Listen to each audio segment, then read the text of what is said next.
Let's now shift our attention to the other big story that we are tracking on WION. Now, rejecting attempts to weaken the proposal to speed Europe's shift to electric vehicles, European Parliament lawmakers have voted to support an effective EU ban on the sale of new petrol and diesel cars from 2035. This vote upholds a key pillar of the European Union's plans to cut net planet warming emissions 55% by the year 2030 from 1990 levels, a target that requires faster emission reduction from the industry. Now, the aim is to speed up Europe's shift to electric vehicles and also to embolden the car makers to invest heavily in electrification, aided by another EU law that will require the countries to install millions of vehicle chargers. Car makers, including the likes of Ford and Volvo, have publicly supported the EU plan to stop combustion engine car sales by 2035, while others, including Volkswagen, aim to stop selling combustion engine cars in Europe by that date. Electric cars and plug-in hybrid vehicles made up about 18% of the passenger cars that are sold in the EU last year, although overall car sales dropped in the year amidst the semiconductor shortages, according to the European Automobile Manufacturers Association. Now, transport produces a quarter of Europe's planet heating emissions, and greenhouse gases from the sector have in fact increased in recent years, threatening efforts to avert dangerous levels of climate change.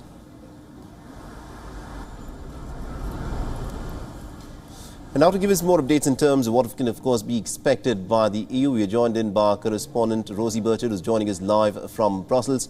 Rosie, this of course is a part of the concerted push to try and ease the internal combustion-based cars out and to bring in these environment-friendly electric vehicles. 2035 is set to be the date. Is this something that is doable?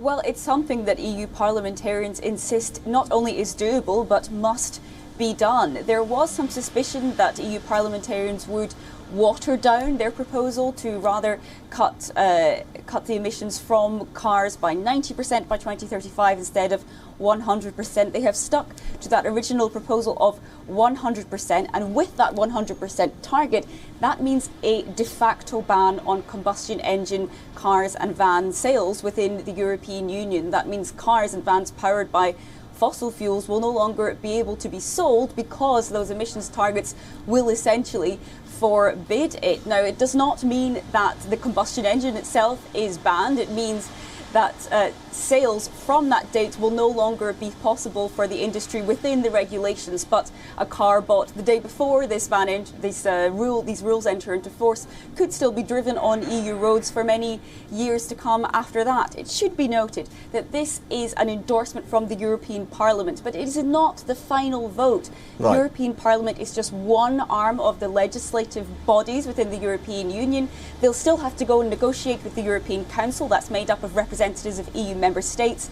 We may end up with a final phase-out date, which is a bit later, maybe perhaps 2036, 37, once these two lawmaking bodies come together and negotiate the final details. Absolutely, indeed. Now, at this point of time, once EU wishes to push through this legislation, the individual countries, are they duty-bound to go ahead and implement it, or is there some kind of a leeway which each individual nation can in fact take on the basis of the infrastructure that they've been able to develop to adopt electric vehicles?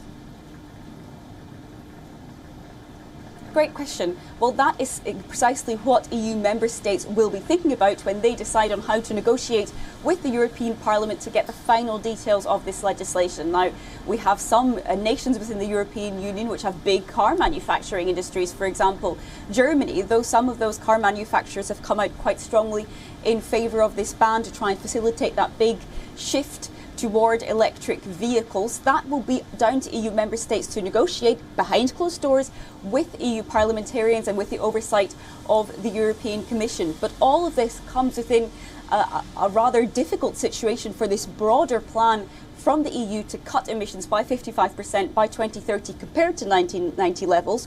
While there was this step forward yesterday when it came to the ban of combustion engines by 2035, there was also quite an unexpected setback which came in the form of EU parliamentarians voting down a proposed reform of the EU's carbon market. That means that for that particular file, which is all about how the companies within the European Union have to essentially buy credits for the emissions associated with their products. Now EU parliamentarians have to go back to the drawing board to try and find a new compromise, and that will slow down that phase of the legislation. So still, on one side a step forward, on the other side a step back for this big plan for the European Union to make good on its green promises. All right, we'll have to leave it there. Thank you very much indeed, Rosie Burchett, for joining us from Brussels and getting us all those insights then. WION is now available in your country. Download the app now and get all the news on the move.